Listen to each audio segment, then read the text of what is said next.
Getting me hot, All right, yeah. All right, thank you. All right. Met a retarded kid named Greg with a wooden leg. Snatched it off and beat him over the head with the peg. Go to bed with the keg. Wake up with the 40. Mixed it with Alka-Seltzer and Formula 44D. Forget an acetab, I strapped the whole sheet to my forehead. Waited till it absorbed in and fell to the floor dead. No more said, case closed in a discussion. We blowing up like spontaneous human combustion. Leaving you in the aftermath of Holocaust and traumas. Cross the bombers, we blowing up your house, killing your parents, coming back to get your foster mamas. And I'm as good at keeping the promises Nostradamus, cause I ain't making no more threats.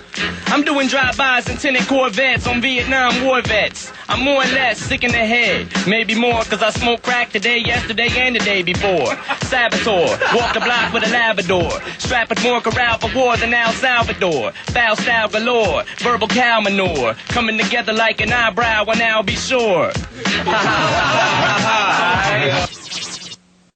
It's like that, Eminem.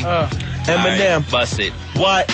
It's only fair to warn, I was born with a set of horns and metaphors attached to my dang umbilical cord. Warlord of rap that'll bash you with a 2x4 board and smash into your Honda Accord with a 4-door Ford. But a mortar dropping an acapella, the chopper fella, the mozzarella worse than a helicopter propeller. Got you locked in a cellar with your skeleton showing, developing anorexia. While I'm standing next to you, eating a full-course meal, watching you starve to death with an IV in your vein, feeding you liquid Darvocet. Pumping you full of drugs. Pull the plugs on the gunshot victims full of bullet slugs. So we're picked up in an ambulance and driven to receiving with the asses ripped out of their pants and given a less than 20% chance of living. Have a possible placement as a hospital patient, storing their dead bodies in grandma's little basement. Dr. Kevorkian is a ride to perform an autopsy on you while you scream, I'm still alive. Driving a rusty scalpel in through the top of your scalp and pulling your Adam's apple out through your mouth. But I call the fire department, I've hired an arson to set fire to carpet and burn up your entire apartment.